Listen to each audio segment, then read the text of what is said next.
வாங்குறதுக்கு பயப்படுற விஷயம் என்னன்னா, ஒண்ணு செய்கூலி, இன்னொன்னு சேதாரம். இது 2ம் இல்லாம ஒரு இடத்துல வாங்குறோம் அப்டின்னா, அது கண்டிப்பா நமக்கு லாபமா தான் இருக்கும். பட் ஸ்டில் நாங்க ஏன் உங்கள நம்பணும்? ரேட் ஃபார் கோல்ட நாங்க ஏன் நம்பணும்? கரெக்ட். ஆக்சுவலி என்னன்னா, இன்னைக்கு மார்க்கெட் எப்படி இருக்குன்னு கேட்டீங்கன்னா, ஒரு புது நகைய நீங்க போய் ஒரு கடையில வாங்குறீங்க அப்படின்னா, ஒரு 8%லேருந்து 15% வேஸ்டேஜ் இருந்தா மட்டும் தான் நீங்க அந்த நகைய வந்து மார்க்கெட்ல போய் நீங்க வாங்க முடியும். இப்ப நாங்க என்ன செய்றோம்னா, இப்ப நாங்க வந்து ஒரு புது நகை விக்கிறோம் அப்படின்றதே சொல்லல. யூஸ்டு கோல்டு அப்படின்னு சொல்லியே தான் ஒரு கஸ்டமர்ட்ட நம்ம சேல் பண்றோம். அப்போ ஒரு கஸ்டமர் வந்து ஒரு இடத்துல வாங்கணும்னு நினைக்கிறாரு, இன்னொரு கஸ்டமர் விக்கணும்னு நினைக்கிறாரு. இப்போ வந்து ஒரு உதாரணத்துக்கு ஒரு ஃபோன் இருக்கு, ஐஃபோன் இருக்கு அப்படின்னா, அதை வந்து இமீடியட்டா இதை விற்கிறதுக்கான ஒரு பிளாட்ஃபார்ம் இருக்கு. பிளஸ் யூஸ்டு கார்னு ஒன்று இருக்கு. அப்படின்னா என்ன இருக்குன்னா, ப்ரீ ஓன்டு கார்னு சொல்லுவாங்க. இமீடியட்டா நம்ம அந்த காரை வாங்குறதுக்கான நிறைய கம்பெனிஸ் இருக்கு. ஆனா இந்த மாதிரி இந்தியாலேயே ஃபர்ஸ்ட் கோல்டுக்கு கிரியேட் பண்ணியிருக்கிற ஒரே ஒரு கம்பெனி வந்து ரேட் ஃபார் கோல்டு. ஏன்னா இந்த இருக்கக்கூடிய அந்த 15% மார்ஜினை நம்ம வந்து கஸ்டமருக்கு வந்து இந்த 10% கொடுக்கணும். ரெண்டு சைடும் ஒரு பர்சன்ட் மட்டும் ப்ராசஸிங் சார்ஜ் எடுத்து இந்த பிசினஸ் மாடலை கொடுக்கணுங்கிறது தான் எங்க ரேட் ஃபார் கோல்டோட நோக்கமே. அப்போ இந்த இடத்துல எதுக்கு நம்பணும் அப்படின்னா, ஒண்ணு எங்க கம்பெனியோட லெகசி. ஒரு 20 வருஷமா நாங்க வந்து மார்க்கெட்ல எப்படி நீங்க ஒரு புது நகை வாங்கும் போது ஒரு நம்பிக்கை இருக்கோ, அதே மாதிரி இந்த கோல்டு இண்டஸ்ட்ரீஸ்ல ஒரு மண்ணில இருந்து கோல்டு எடுத்து ஒரு கஸ்டமர் காதுக்கு போற அளவுக்கான கோல்டு எக்ஸசைஸ் ஃபுல்லா நாங்க பண்ணியிருக்கிறோம். அப்போ இன்னைக்கு மார்க்கெட்ல எந்த இடத்துல இதுக்கு ஒரு கேப் இருக்கு.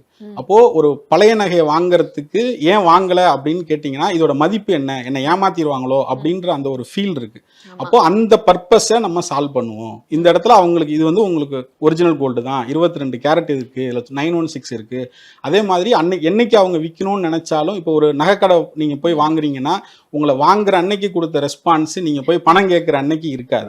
பட் எங்களை பொறுத்த வரைக்கும் வாங்குற கஸ்டமரும் ஒண்ணுதான், விற்கிற கஸ்டமரும் ஒண்ணுதான். எங்களோட ஒரே நோக்கம் என்னன்னா, ரெண்டு கஸ்டமரையும் ஆசிய வேலிடேட் பண்ணி ஒரு ஜெனியூனா கனெக்ட் பண்ணி அதுல ஒரு மார்ஜின் நாங்க எடுத்துக்கணும்னு நினைக்கிறோம். ஓகே, பட் ஆனா இப்போ நீங்க மார்ஜின் வந்து அந்த கம்மியா தானே அந்த வேல்யூ எடுத்துக்கிறீங்க.